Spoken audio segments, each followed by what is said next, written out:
Welcome back to the channel, my friends.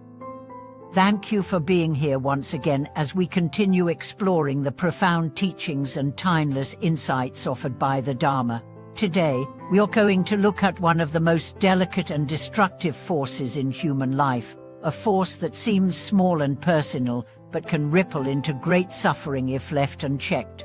The question we'll explore today is this: how can a single lustful thought lead to disaster? And what can we learn from this to protect our lives, our relationships, and our spiritual path? This is not about moral judgment. It is about wisdom, about cause and effect, about understanding the mechanisms of desire so we are not ruled by them. It is about reclaiming our clarity, dignity, and integrity in a world that constantly pulls us into distraction and indulgence. To begin, let us turn to a true story from history. It happened during the Kangxi era of Qing Dynasty China. In the winter of that year, in the city of Nanjing, a man, a laborer by trade, fell into an affair with the wife of a humble noodle vendor. It began, as many such affairs do, with glances, unspoken yearnings, and small compromises.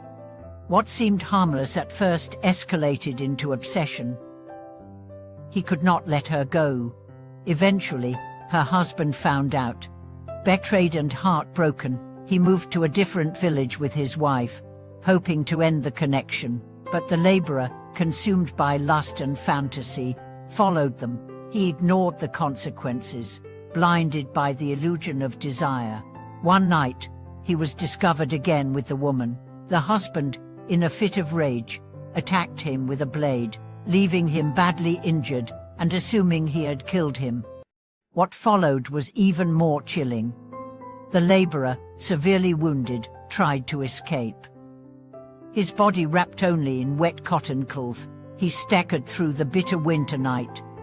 In an attempt to cross a freezing river, he succumbed to the elements and bled to death in the reeds, not from the original attack, but from exposure and trauma.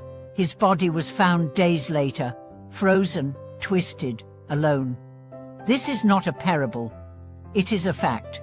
A life destroyed not by fate, but by a single thought that was never questioned. Lust, obsession, a refusal to let go. In Buddhism, we often refer to the three poisons: greed, hatred, and ignorance. Lust is a form of greed, an insatiable craving for pleasure, for ownership, for fulfillment of fantasy. It blinds us. It makes us believe that happiness lies outside of ourselves, in another's body, in secret longing, in breaking boundaries for a fleeting reward. But what does it really offer? Excitement, yes, for a moment, but also anxiety, guilt, restlessness, karma. When we feed lust with our attention, our life energy becomes hijacked. The heart, meant to house compassion and clarity, becomes infected with craving. And craving never stops. It only escalates. That's why Buddhist masters compare lust to fire.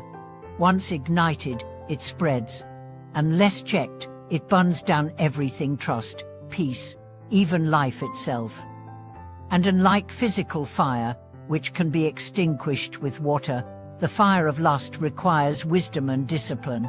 It requires knowing that not all pleasure is worth the price it demands.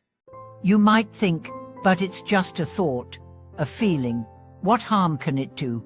The answer is everything. One thought leads to another, then to action, then to consequence. The seed becomes the tree.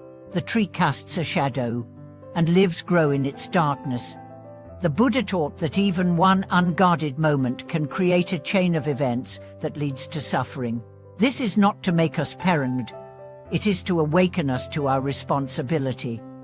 Thoughts are not innocent. They are creators. We live in a culture where desire is celebrated, advertised, sold. We are told that wanting more is natural, that indulging in fantasies is harmless, but this is not freedom. This is Bondi dressed in glitter. Real freedom is the ability to see a thought arise and not be enslaved by it.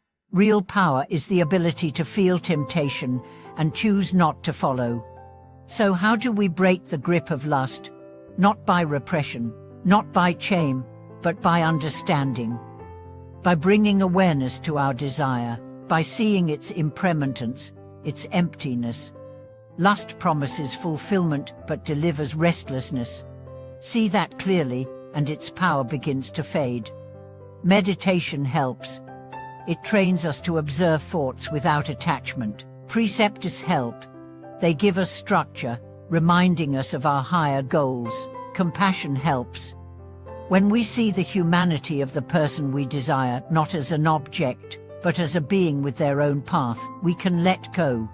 There is a Tibetan teaching that says, lust turns the purest heart into a battlefield. This is true. Even the most sincere practitioner can be undone by a single moment of unexamined craving. That is why vigilance is essential. Not fear, but awareness, not suppression, but clarity. And there is a deeper truth here. Behind lust is longing, a longing to feel alive, to feel loved, to feel whole. But these states cannot be found in another's body. They must be discovered within. Lust is a misdirected search for unity. But the unity we seek is not physical. It is spiritual. It is the reunion with our own undivided nature. The tragedy of the man from Nanjing was not that he loved too much, it was that he confused craving for love. He chased illusion, and in that chase, he lost his life. How many people do this every day, not physically, but emotionally, spiritually? How many destroy their families, reputations, and peace of mind over a fantasy? The numbers are staggering, and the pain, often silent.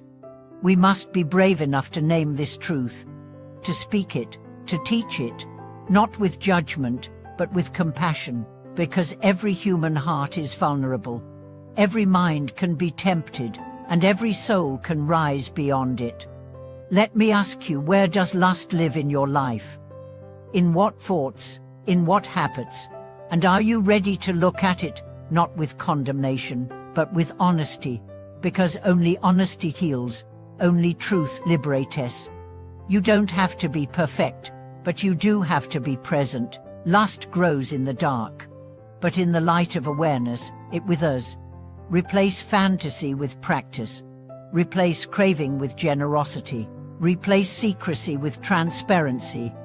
And watch your life transform. Thank you so much for watching this video.